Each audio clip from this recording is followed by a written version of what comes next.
मोहाली में चंडीगढ़ यूनिवर्सिटी में थोड़ा हंगामा चल रहा था और वहाँ के जो स्टूडेंट्स हैं वो लोग धरना प्रदर्शन कर रहे थे। हालांकि देर रात पुलिस एडमिनिस्ट्रेशन के साथ उनकी बात हुई, लेकिन अभी भी स्टूडेंट्स वहाँ भड़के हैं, बल्कि बहुत सारे मेल तो क्राइम तक के पास आए हैं हमारे उसी चंडीगढ़ यूनिवर्सिटी से, और उन्होंने कहा है कि इस पूरे सच को आप सामने रखें। तो लगातार इस खबर पर और इसकी सच्चाई क्या है इसके तह में जाने की कोशिश कर रहे थे। हालांकि आज ही चंडीगढ़ के डीजीपी ने एक स्पेशल 3 मेंबर टीम बनाई है, एक एसआईटी स्पेशल इन्वेस्टिगेटिव टीम, जो इस मामले में जांच करेगी। और ये तीनों की तीनों फीमेल हैं, महिलाएं हैं। क्योंकि लड़कियों और एमएमएस का केस है तो वो सब कुछ ठीक ठाक से उसकी जांच कर सके। 3 लोगों को पुलिस ने पकड़ा, इसमें एक लड़की है और उसके 2 दोस्त हैं, एक बॉयफ्रेंड और उस बॉयफ्रेंड का एक दोस्त। उन तीनों को आज कोर्ट में पेश किया गया, जहां से 7 दिन की पुलिस रिमांड में भेजा गया है। बट सवाल है कि ये पूरा मामला है क्या, इसकी सच्चाई क्या है। कई बार ये देखा गया है कि खासतौर पर यूनिवर्सिटी कैंपस, मैं भी उस फेज से गुजर चुका हूँ जब मैं दिल्ली यूनिवर्सिटी में पढ़ता था, तो बहुत सारी ऐसी चीज़ें होती थी तो एक बोलता और हम सारे स्टूडेंट्स के पीछे भाग पड़ते हैं और हमें कुछ बेसिक सच्चाई जानकारी भी नहीं होती, पूरी तरह से आधी अधूरी जानकारी होती है। लेकिन यह है कि एक जुनून होता है कि स्टूडेंट्स का अलग ही नशा होता है उस वक्त। तो किसी एक ने कहा, लीड किया और हम पीछे बिना जाने समझे सच्चाई को आगे बढ़ते गए। मैं ये नहीं कह रहा हूँ कि हमेशा ये गलत होता है, लेकिन कई बार आधी अधूरी जानकारी बहुत नुकसानदेह होती है। मैं आज की तारीख तक, अगर आज मंडे है और 19 सितंबर है तो मैं 19 सितंबर, कल 20 सितंबर के बाद इस केस में क्या होगा मुझे नहीं मालूम, लेकिन सैटरडे से लेकर 19 सितंबर तक में क्या कुछ हुआ है और क्या सच्चाई अभी तक पंजाब पुलिस के टॉप ऑफिशियल मानते हैं कि इस केस में ये सच है। और जो यूनिवर्सिटी एडमिनिस्ट्रेशन है, जो वहाँ के लोकल जर्नलिस्ट हैं, इन तमाम लोगों की जो बातें हैं उसके हिसाब से ये पूरा मामला क्या है वो मैं आपके सामने आज इस सच्चाई को रखना चाहता हूँ पूरी कहानी के तौर पर। चंडीगढ़ यूनिवर्सिटी मोहाली में है। 2012 में ये यूनिवर्सिटी बनी और देखते ही देखते अभी 10 साल हुए। इसने अपना एक मकाम बनाया और पंजाब की जितनी यूनिवर्सिटी हैं उसमें एक इसका अपना अच्छा खासा रैंक बन गया। तो काफ़ी फेमस, एजुकेशन को लेके, बाकी चीज़ों को लेकर अलग अलग सब्जेक्ट पे यहाँ पढ़ाई होती है, डिग्रियाँ मिलती हैं। तो इसी यूनिवर्सिटी में इसी साल 20 साल की एक लड़की एडमिशन लेती है ये बीबीए का कोर्स करने के लिए। और ये लड़की हिमाचल प्रदेश से थी, हिमाचल से आती है। और इसी महीने, अभी सितंबर के महीने में ही उसका 20वां जन्मदिन भी था। उसने 20th अपना बर्थडे भी मनाया इसी सितंबर के महीने में। स्कॉलरशिप पे इस लड़की ने यहाँ दाखिला लिया बीबीए के कोर्स में। उसके बाद इसको यहाँ इसी यूनिवर्सिटी के लेकर बीजियर ब्लॉक डी हॉस्टल में एक कमरा अलॉट हुआ, लेकर बीजियर हॉस्टल में। और इसका जो रूम था वो हॉस्टल में रूम नंबर 716D, 716D। चूंकि लड़की है, बेशक अक्यूज हो, लेकिन अभी अक्यूज है, आरोपी है। कहते हैं कि जब तक आप मुजरिम ना हो जाए उसके बारे में आप सारी चीज़ें, आप नाम वाम पता पहचान नहीं बताना चाहिए। तो इस लड़की के नाम, पूरा बैकग्राउंड, पेरेंट्स, सब कुछ है, लेकिन वो कहीं से भी ठीक नहीं है। तो ऐसे ही समझिए कि 20 साल की लड़की, फर्स्ट सेमेस्टर था, अभी एडमिशन लिया और स्कॉलरशिप भी इसको मिल रहा। सैटरडे को इसी लेकर बीजियर ब्लॉक डी के हॉस्टल में दोपहर को कुछ लड़कियों की नज़र पड़ती है। उन्हें लगता है कि ये लड़की कुछ वीडियो बना रही है। लेकिन खास बात यह है कि जितनी विटनेस हैं लड़कियां, उनमें से कोई भी पुख्ता तौर पर यह नहीं कह रहा है कि ये वीडियो किसका बना रही थी, अपना बना रही थी, किसी और का बना रही थी। लेकिन धीरे धीरे ये बात फैली, बात वार्डन तक गई, वार्डन के बाद मैनेजर तक गई। लड़कियों को गुस्सा आया, फिर उन्होंने कंप्लेन की। इसके बाद वार्डन मैनेजर ने इस लड़की को बुलाया, उससे पूछताछ की। उसने कहा नहीं, ऐसा कुछ नहीं, मैं किसी अच्छा। तब तक ये बात फैल गई कि अलग अलग हॉस्टल के वॉशरूम में लड़कियों को नहाते हुए उनकी वीडियो बना रही है। एक लड़की दूसरे लड़की की वीडियो बना रही है। अब अफवाहें और र्यूमर बड़ी तेज़ी से फैलती हैं, फैल गई। अब लड़कियों को गुस्सा भी आया, कंप्लेंट भी हो गया। तो जब कंप्लेंट हुआ उसके बाद इससे पूछा गया, इसने कहा नहीं, ऐसा कुछ नहीं है। लेकिन फिर वार्डन और मैनेजर के सामने उसका फ़ोन लिया गया तो उसके फ़ोन में एक वीडियो दिखा, वो उस लड़की का अपना वीडियो था। फिर उससे पूछा गया कि क्यों बनाया। फिर उसने देखा कि उसमें सेंड आइटम में, तो सेंड आइटम में एक हिमाचल प्रदेश में एक जगह है जहाँ पे इसने भेजा, एक लड़का रहता है वहाँ, और उसी के नंबर पर उसने वो वीडियो भेजा। अब उसने पूछा भाई ये लड़का कौन है, तो उसने कहा ये मेरा दोस्त, मेरा बॉयफ्रेंड है। अब शायद उसका कॉस्मेटिक का शॉप है हिमाचल प्रदेश के रोहडू में शायद। तो पूरी जांच हो गई, लेकिन इस दौरान में अब धीरे धीरे ये बात फैलनी शुरू हो गई कि हॉस्टल में लड़कियों के नहाते हुए कोई वीडियो बना रहा और फिर एमएमएस सर्कुलेट हो रहा है। अब स्टूडेंट्स, हॉस्टल, कॉलेज, यूनिवर्सिटी, आग की तरह बात फैली, हंगामा शुरू हो गया। संडे को पूरा छुट्टी थी और हंगामा शुरू हो गया देर रात तक। अब अलग अलग तरह की अफवाहें आनी शुरू हो गई। एक कि करीब 60 ऐसी लड़कियों की चंडीगढ़ यूनिवर्सिटी के अंदर वॉशरूम में नहाते हुए उसके वीडियो बनाए हैं इस लड़की ने और इसको सर्कुलेट कर दिया है इंटरनेट पर अपने दोस्तों के जरिए। एक आया कि जिन लड़कियों के वीडियो बनाए हैं उनके पास अब अलग अलग नंबरों से वो कॉल आ रहा है कि पैसे दो वरना इसको वायरल कर देंगे और तुम्हारी तस्वीर, फिर तुम्हारी इज्जत के कपड़े सब उतर जाएंगे। अब ये सारी चीज़ें आई। फिर एक आया कि करीब 8 लड़कियों ने खुदकुशी की कोशिश कर ली। अब धीरे धीरे ये सारी चीज़ें फैलती जा रही, जो मैंने शुरू में कहा। अभी तक सबूत पुख्ता कोई नहीं, लेकिन ये चीज़ें जैसे फैल रही हैं स्टूडेंट्स के अंदर और गुस्सा। अब वो और ज़्यादा धरना प्रदर्शन कर रहे हैं। उन्हें लग रहा है कि पुलिस सरकार इन चीज़ों को छुपा रही है। अब यहीं से ये मामला बढ़ता जाता है क्योंकि इधर लड़कियों की तादाद बढ़ती जा रही है। और कुल मिला के जो कहानी थी वो यही कि एक लड़की जो एक हॉस्टल में रहती है, वो अपने ही जैसी लड़कियों की, उसी हॉस्टल में रहने वाली, जिनकी तादाद करीब 60 है, उनके अपने मोबाइल से नहाते हुए उसने चोरी छुपे वीडियो बनाया और उस वीडियो को अपने दोस्त को भेजा और उस दोस्त ने उसको सोशल मीडिया पर इधर उधर डाल दिया। अब किसी भी लड़की के लिए इस तरीके के वीडियो अगर आए, माँ बाप, समाज, सोसाइटी, पड़ोसी, मुश्किल हो जाएगा जीना, इसमें कोई दो राय नहीं। तो अब ये चीज़ें फैली। अब जो लड़कियां इस हॉस्टल में रहती हैं उन्हें लगा कि ये क्या हो गया, कहीं मेरा वीडियो तो नहीं है, कहीं मेरा वीडियो तो बाजार में नहीं आ गया। तो परेशान होना उनका भी लाजमी है, वो गलत नहीं है अपनी जगह पर। लेकिन सवाल ये है कि वाकई ऐसा हुआ। अब यहाँ 2-3 चीज़ें हैं। पहली, लास्ट सैटरडे को ये खुलासा हुआ, आज मंडे है, लगभग 72 घंटे होने वाले हैं। बहुत सारे 60 लड़कियों की और बाकी चीज़ों की बात हुई। जो पंजाब पुलिस है, चंडीगढ़ पुलिस से मेरी खुद बात हुई और मेरी वहाँ पे एक कॉरेस्पोंडेंट बहुत सुलझी हुई, कमलजीत संधू से भी लंबी बात हुई, जो लगातार इस केस पे वहीं पे। एक भी वीडियो किसी भी सोशल मीडिया के प्लेटफॉर्म पर नहीं है जो इस चंडीगढ़ यूनिवर्सिटी के हॉस्टल से जुड़ा। कई लोगों के आए कि हमने ये वीडियो देखा, हमने ये वीडियो देखा। आज के इस दौर में अगर एक वीडियो अगर ऐसा हो और किसी के हाथ में आ जाए तो उसको फिर फैलते हुए टाइम नहीं लगता। बहुत सारे ऐसे खुराफाती और ऐसे ही लोग हैं जो इन चीज़ों को फैलाने में उनको पता नहीं क्या मज़ा आता है। लेकिन अगर होता तो अभी 72 घंटे हो गए नहीं है किसी भी सोशल मीडिया पर। हम लोगों ने भी खुद चेक किया, क्रॉस चेक किया। तो फिर हाँ है, एक वीडियो है जो, बल्कि एक क्या कई है, इसी लड़की की जिसने अभी एडमिशन लिया, जिसके ऊपर ये इल्ज़ाम है, जिसको पकड़ लिया गया है। इसका ये बयान है, स्टेटमेंट है कि हाँ वीडियो मैंने ज़रूर शूट किया, लेकिन मैंने किसी भी लड़की का इस यूनिवर्सिटी में वीडियो शूट नहीं किया। मैंने अपने वीडियो बनाए और अपने बॉयफ्रेंड को भेजा। अब यहाँ पे ये चीज़ है कि बहुत सारे लोग सोचते हैं अपने बनाकर अपने बॉयफ्रेंड को क्यों भेजेगा। तो आपने अक्सर सुना होगा, आजकल लाइव चैट होता है, गर्लफ्रेंड बॉयफ्रेंड बातें करते हैं, कई बार वीडियो अपनी बनाकर भेजते हैं, तस्वीर भेजते हैं। तो इसमें कोई हैरान करने वाली ये अजीब सी बात नहीं है, जनरली ऐसा होता है। तो उसने कहा कि हाँ मेरे बॉयफ्रेंड ने कई बार मुझसे ये रिक्वेस्ट की और मैं पहले भी भेज चुकी हूँ, लेकिन मैंने सिर्फ अपनी भेजी। अब मैं उससे प्यार करता हूँ, वो मुझसे प्यार करता है और ये पर्सनल हम दोनों ने भेजा। अब यहाँ पे लेकिन सवाल ये है कि अपने भी वीडियो बनाकर इस तरह भेजना क्या किसी आईटी एक्ट और बाकी जो धाराएं हैं उनके तहत आता है, ये भी आने वाले वक्त में पता चलेगा। लेकिन इस लड़की का पूरा स्टेटमेंट ये है। दूसरी अभी तक जो अच्छी चीज़ है वो ये है कि जैसा मैंने बताया, सैटरडे से लेकर आज मंडे तक बातें तो बहुत सारे लोगों ने की कि ऐसे हमने वीडियो देखे इसी चंडीगढ़ के इसी हॉस्टल में इसी लड़कियों के नहाते हुए अलग अलग। एक भी वीडियो न तो पुलिस को मिला है, न उस लड़की के मोबाइल से मिला। उस लड़की का मोबाइल, उसके सारी चीज़ें ऑलरेडी कब्जे में ले ली गई, फॉरेंसिक जांच के लिए भी भेज दी गई कि अगर उसने डिलीट किया होगा तो वो रिट्रीव हो जाएगा।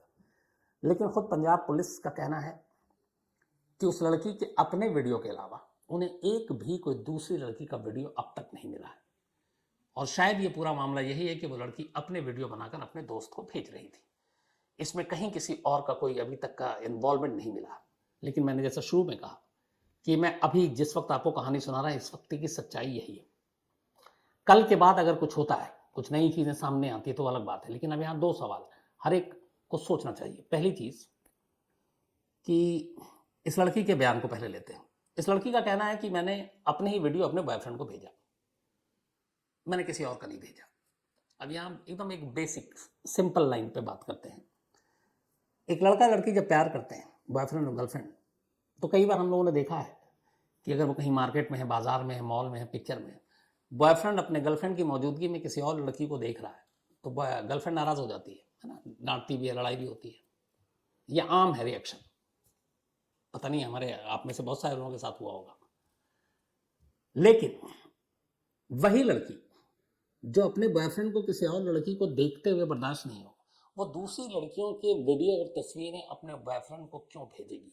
पहला क्वेश्चन है, उठना चाहिए, क्यों भेजेगी? मुमकिन नहीं है।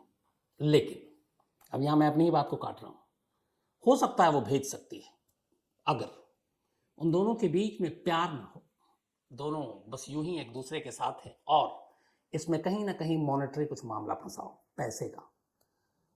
एक लड़का एक लड़की प्यार भी कर सकते हैं, दोस्त भी हो सकते हैं। अब उन दोनों का ये है कि चलो कुछ लड़कियों के, तुम हॉस्टल में हो, तुम तस्वीरें उतारो और उसको भेजो, फिर हम उन लड़कियों को ब्लैकमेल करके उससे पैसे कमाएंगे। ये बिल्कुल पॉसिबल है। अगर ये पॉसिबल है तो फिर इसका मतलब है कि ये लड़की और वो लड़का दोनों आपस में प्यार नहीं करते, फिर तो यहाँ सारा पैसों का खेल है। और अगर दोनों प्यार करते हैं तो फिर ये दूसरी थोड़ी गलत है। तो यही चीज़ पंजाब पुलिस के सामने है, पंजाब पुलिस इसकी तफ्तीश कर रही है। लेकिन अभी तक पंजाब पुलिस के हिसाब से एक भी ऐसा वीडियो इस लड़की के सिवाय, इस लड़की ने खुद अपना वीडियो जरूर भेजा जो पंजाब पुलिस के पास भी है, लेकिन किसी भी सोशल मीडिया पर कहीं भी एक भी वीडियो नहीं मिला।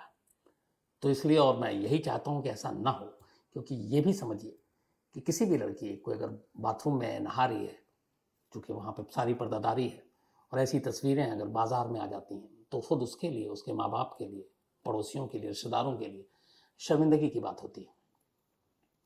तो अभी तक ऐसा नहीं है, शुक्र है। और पंजाब पुलिस का यही दावा है कि हमने जितनी इन्वेस्टिगेशन की है उसमें ऐसा कोई वीडियो और बनाने की बात नहीं आई। फिर भी पंजाब पुलिस ने इन लोगों को अरेस्ट इसलिए किया, स्टूडेंट्स का गुस्सा है, जांच करेंगे, फॉरेंसिक के लिए मोबाइल भेज दिया है। बाकी ये लोग आगे और क्या क्या करते थे उन चीज़ों की जांच करके, और मुझे लगता है हफ्ता 10 दिन के अंदर रिपोर्ट आ जाएगी और उसके बाद सामने ये सारी चीज़ें आएंगी। अब एमएमएस तो कई बार मैंने बोल दिया कि वो सर्कुलेट हुआ कि नहीं हुआ, तो बहुत सारे लोगों ने पूछा भी था। ऐसे कई मोबाइल में डिवाइस होते हैं जो अलग अलग तरीके से भेजे जाते हैं, उनमें से एक एमएमएस है, मल्टीमीडिया मैसेजिंग सर्विस। अब मल्टीमीडिया में आप फोटो भी भेज सकते हैं, वीडियो भी भेज सकते हैं। इससे पहले एसएमएस हुआ करता था, शॉर्ट मैसेज सर्विस। तो शॉर्ट मैसेज सर्विस और भी कई तरीके, आई मैसेज है, व्हाट्सअप है जैसे। तो ये अलग अलग प्लेटफॉर्म में अलग अलग ऐप हैं जिनके जरिए आप भेज सकते हैं।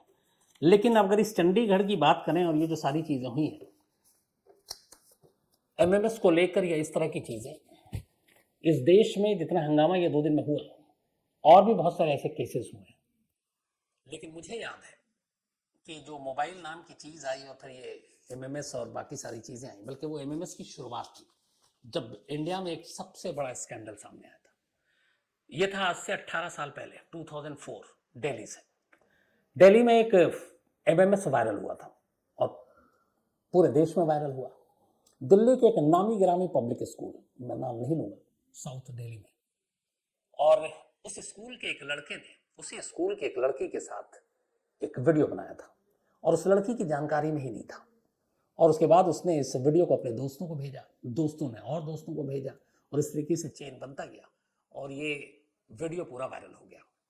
ये पहला था। जब इसको लेने के बाद फिर जब ये वायरल हुआ, मुझे याद है कोर्ट में, बाकी जगहों पे बातचीत हुई, और उसी के बाद स्कूलों में कैमरे वाले मोबाइल पर रोक लगा दी गई थी, सिर्फ इस दिल्ली के इस एमएमएस कांड के बाद। तो ये पहला था।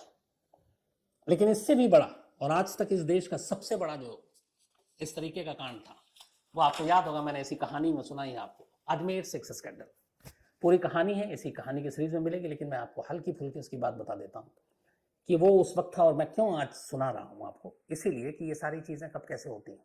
ये जो चंडीगढ़ में हुआ, इसमें ये हो रहा है कि एमएमएस लीक किया है। 2004 में जो दिल्ली में हुआ एक स्कूल में, उसमें भी एमएमएस की बात आई थी। लेकिन अजमेर सेक्स स्कैंडल 1991-1992 की बात है, मतलब करीब 30 साल पहले। तब उस वक्त मोबाइल शायद आ चुका था, लेकिन हर हाथ में पहुंचना मुश्किल था, बहुत महंगा हुआ करता था, और कैमरे वैमरे वाले तो मोबाइल भी नहीं थे, सिर्फ बात करने के लिए था बड़े बड़े मोबाइल। तो 1991-92 में जब टेक्नोलॉजी इतना कुछ नहीं था, तब याद है आपको, फोटो वोटो खिंचाने के लिए हमेशा कैमरा हुआ करता था, फिर उसकी नेगेटिव रील हुआ करती थी, फिर उसको धुलवाने के लिए स्टूडियो में जाना पड़ता था। तो ये वो दौर था जब अजमेर से स्कैंडल ने जन्म लिया था। 91-92 में हुआ ये कि वहाँ की एक सबसे मशहूर और बेहतरीन स्कूल सोफिया गर्ल्स कॉलेज या सोफिया स्कूल अजमेर, जिसमें बड़े बड़े लोगों के बच्चे पढ़ा करते थे, अलग अलग वक्त में सोफिया स्कूल कॉलेज के करीब 8 लड़कियों ने सुसाइड कर लिया, एक साथ नहीं, कुछ कुछ दिन के गैप पर। लोगों को लगा कि ये हो क्या रहा है, तब तक तार जुड़ा नहीं कि ये 8 लड़कियां अलग अलग वक्त में सुसाइड क्यों कर रही हैं, वो भी एक ही स्कूल कॉलेज की। इसी दौरान में वहां का एक लोकल न्यूज़पेपर था नवज्योति। नवज्योति के हाथ में कुछ तस्वीरें लगी। नवज्योति के जब एडिटर ने वो तस्वीरें देखी तो वो घबरा गए। वो तस्वीरें उसी सोफिया कॉलेज में पढ़ने वाली तमाम लड़कियों की थे, बाकायदा वो ड्रेस में थी कई तो स्कूल की, और वो अश्लील फोटो थी तमाम, मतलब किसी के साथ उस बिल्कुल करीबी में जो अश्लील तस्वीरें होती हैं, अब वो उस कॉलेज की स्कूल की बच्चों की। तो वो नवज्योति के एडिटर घबरा गए कि ये मामला क्या है। उन्होंने तफ्तीश कराई अपने रिपोर्टर से। अब ऐसे बहुत सारे फोटो, और उनके तक फोटो कहाँ है से आए, वहाँ का एक स्टूडियो था जिसमें ये फोटो सब धुला करते थे, डेवलप हुआ करते थे। तो उसने डेवलप करके जैसे 100 फोटो दिए, कुछ फोटो रख लेता था उनका डेवलपर हेल्पर, और उन्हीं के जरिए इस एडिटर के हाथ तक लगा। इन्होंने इन्वेस्टिगेट किया, उसका एक रिपोर्ट छाप दी। रिपोर्ट छपते पूरे अजमेर में हंगामा मच गया। 3 दिन तक अजमेर बदला, बाकायदा दंगे दंगे का खतरा हो गया था, क्योंकि उन्होंने सारी तस्वीरें भी ब्लर करके छाप दी और बताया कि अजमेर में सबसे बड़ा सेक्स स्कैंडल, एक स्कूल कॉलेज की लड़कियों को ब्लैकमेल किया जा रहा है, और ब्लैकमेल करने के बाद उनके साथ रेप भी होता है, और फिर ये तस्वीरें खींच कर बाकी लड़कियों को कहा जाता है कि तुम लेकर आओ अपनी दोस्तों को, वरना तुम सबकी तस्वीरों के पोस्टर पूरे अजमेर शहर में बांट देंगे। अब जब ये खबर छपी, हंगामा मचा, जयपुर तक बात गई। उसके बाद पुलिस ने मामला दर्ज किया। जब तफ्तीश हुई तो पता चला कि उस वक्त अजमेर में यूथ कांग्रेस का एक प्रेसिडेंट हुआ करता था जिसका नाम था फारूक चिश्ती, और एक वाइस प्रेसिडेंट हुआ करता था जिसका नाम था नफीस चिश्ती, और एक जनरल सेक्रेटरी था इसी यूथ कांग्रेस का जिसका नाम था अनवर चिश्ती। तो फारूक, नफीस और अनवर, ये तीनों मास्टरमाइंड थे। ये बड़े ठीक ठाक हैसियत वाले, ऊपर से उस वक्त बड़े पोस्ट पे यूथ कांग्रेस का चीफ अजमेर का। तो अजमेर के बाहर एक फार्म हाउस हुआ करता था इसी नफीस चिश्ती का, बल्कि फारूक चिश्ती का। और ये क्या, इसने एक दिन एक लड़की को धोखे से फार्म हाउस ले गया। फार्म हाउस में ले जाने के बाद कहते हैं उसने उसके साथ रेप किया। रेप करने के बाद उसकी तस्वीरें खींच ली। फिर उस लड़की को धमकी दी कि अगर तुमने बाहर जाकर मुंह खोला तो इन तस्वीरों के पोस्टर बनाकर तुम्हारे पूरे घर के आसपास चिपकवा देंगे। लड़की घबरा गई, वो वापस आई। इसके बाद फिर वो उस लड़की के पास जाता है और कहता है कि अब तुम अपनी किसी दोस्त को लेकर इस फार्म हाउस में आओ, नहीं तो तुम फिर ये पोस्टर चिपक जाएगा। वो लड़की घबरा जाती है, अपनी एक दोस्त को उस फार्म हाउस तक ले जाती है। उसके दोस्त के साथ भी वही सब कुछ करते हैं, रेप करते हैं, फिर उसकी तस्वीर खींचते हैं। अब उसकी दोस्त जो दूसरी थी उससे कहते हैं कि अगर तुमने मुंह खोला तो पोस्टर छप जाएगा, और तुम एक काम करो, अपनी दोस्त को लेकर आओ, वरना फिर तुमको छोड़ेंगे नहीं। अब वो दूसरी अपनी तीसरी दोस्त को लेकर आ रही है, फिर तीसरी के साथ वो वही करते, वही ब्लैकमेल करते, फिर उससे कहते चौथी को लेकर आओ, और ये करते करते करते जो चेन बना, कहते हैं कि सोफिया स्कूल कॉलेज की करीब 150 से 200 लड़कियां, हालांकि बहुत सारे लोग कहते हैं कि इससे भी ज्यादा तादाद थी, लेकिन 150 से 200 लड़कियों को ब्लैकमेल किया गया। अब ये सारी तस्वीरें नवज्योति में आने के बाद ये सारे इन्वेस्टिगेशन हुआ, उसके बाद कहा गया कि इसमें बहुत बड़े बड़े लोग शामिल थे। उस वक्त यूथ कांग्रेस का तो ये president, vice president, general secretary, कुछ सरकारी अफसर कहते हैं, कुछ पुलिस वाले, कुछ नेता, ये लोग भी फार्म हाउस पे जाया करते थे, इसलिए इस केस को दबाया गया। अब बाद में जब जांच हुई, हंगामा हो गया इस खबर के आने के बाद, तो फिर इसके ऊपर एक कमेटी बैठी, फिर उसके बाद पुलिस ने मामला दर्ज किया। अब सबसे मुश्किल काम था कि इन लड़कियों का स्टेटमेंट कैसे ले, और सारी लड़कियां जो है वो बड़े बड़े घरों की, बल्कि वहाँ के कुछ खादिम की भी रिश्तेदार। शुरुआत में आई कि सारी लड़कियां हिंदू हैं, तो अगर ये चीज़ें बाहर आई और ये सारे जो करने वाले हैं यूथ कांग्रेस के सब मुस्लिम हैं, तो दंगा हो सकता है, भड़क सकता है। इसको लेके भी बड़ी अजीब अजीब बेतुके दलील दिए गए। लेकिन फिर पता चला कि नहीं, उनमें से बहुत सारी मुस्लिम लड़कियां भी हैं, तो अब वो धर्म की लकीर हटा दी गई कि कार्रवाई तो करो, अब तो ये बात नहीं है। तो फिर कार्रवाई करनी पड़ी अब ये बड़े बड़े लोगों के खिलाफ। लेकिन सबसे बड़ा ये था कि सबूत कहाँ से लाए। आखिरकार वो जो लड़कियां थी उनमें से शुरू में करीब 30 लड़कियां सामने आई, बड़ी मुश्किल के बाद पुलिस 30 लड़कियों ने अपना स्टेटमेंट दिया। लेकिन 30 लड़कियों ने जब स्टेटमेंट दिया तो उनको धमकियां मिलनी शुरू हो गई। जब धमकियां मिली उन्हें, उन्होंने घर वालों को कि हम तो जेल जाएंगे, तुमको बदनाम कर देंगे, पूरा पोस्टर चिपकवा देंगे तुम्हारे बच्चियों के। वो बेचारी डर गई, इनमें से 18 पीछे हट गई। अब बची सिर्फ 12 फिर भी रही, केस शुरू हुआ, लेकिन शुरू होते हैं इन 12 को भी धमकियां मिलने लगी। 10 इनमें से और पीछे हट गई। अब 28 हट चुकी थी, 30 में से सिर्फ 2 थी, लेकिन बाकी 2 अपने बयान पर कायम रही आखिर तक। और उसी के बाद लोअर कोर्ट ने पकड़ना शुरू किया। 18 लोगों को इसमें नामजद किया गया। 18 में से 12 गिरफ्तार हुए, 6 कभी गिरफ्तार ही नहीं हुए। फिर कोर्ट में मुकदमा चला 1998 में, मतलब करीब 6 साल बाद। इन 12 लोगों को उम्र कैद की सजा सुनाई वहां की सेशन जज ने। फिर हाई कोर्ट ने इनकी सजा को कम कर दिया, उम्र कैद से सिर्फ 10 साल कर दिया। और इनमें भी कमाल देखिए, जो मास्टरमाइंड था उसने खेल ये किया कि पुलिस और बाकी लोगों के साथ मिली भगत के ये एक सर्टिफिकेट दे दिया कि मेरी मानसिक हालत ठीक नहीं है, मैं मेंटल हूँ, पागल हूँ। और अदालत ने भी मान लिया कि हाँ ठीक है, तो वो जेल ही नहीं गया भाई। अब आप सोचिए, जहाँ 150-200 लड़कियों के साथ रेप, ब्लैकमेलिंग, ये सारी चीजें होती रही, वहां पे 10 साल में बाहर है। और जितने इनमें से थे, कई तो बाद में बेल पे ही बाहर आ गया। बेल पे बाहर आने के बाद कई लोग तो भाग गए। एक ने तो ऐसा किया कि खबर आई कि उसने खुदकुशी कर ली, लेकिन आज तक उसकी लाश नहीं मिली। तो अंदर की खबर यह है कि वो देश से कहीं बाहर छुप के बैठा हुआ है। ऐसे 2-3 लोग बेल से और भाग गए। कुछ के बाद बल्कि 3 लड़कियां थी कि इस मामले में पूरे करीब 6 लड़कियों ने सुसाइड किए, और 3 आरोपी जो बेल पे आ गए थे उन्होंने भी सुसाइड कर लिया। हालांकि इनमें से 1-2 की कभी लाश ही नहीं मिली। तो ये पूरा मामला जो हुआ, देश का सबसे बड़ा सेक्स स्कैंडल, सिर्फ बात इतनी नहीं थी। इसका सबसे अफसोसनाक पहलू ये था कि 1992 में ये सब कुछ हुआ। अगले 8-10 साल तक, 2001-2 तक, कहते हैं इस एक केस की वजह से अजमेर में लड़कियों के रिश्ते आने बंद हो गए थे। अगर कोई रिश्ता करने के लिए आता तो सबसे पहले ये चेक करता कि जिनके घर में वो रिश्ता लेकर जा रहे हैं वो कहीं सोफिया कॉलेज से तो नहीं पढ़ी है। बल्कि कई तो ऐसे हैं जो उस नवज्योति अखबार के एडिटर तक पहुंच जाते थे कि हम इस घर में रिश्ता करने आ रहे हैं, ये है लड़की की तस्वीर, आपके पास तो तस्वीरें हैं वो सारी, तो आप जरा इसको मैच करके दिखाइए कि वो जो जिन लोगों को ब्लैकमेल किया गया कहीं उसमें ये लड़की तो नहीं है।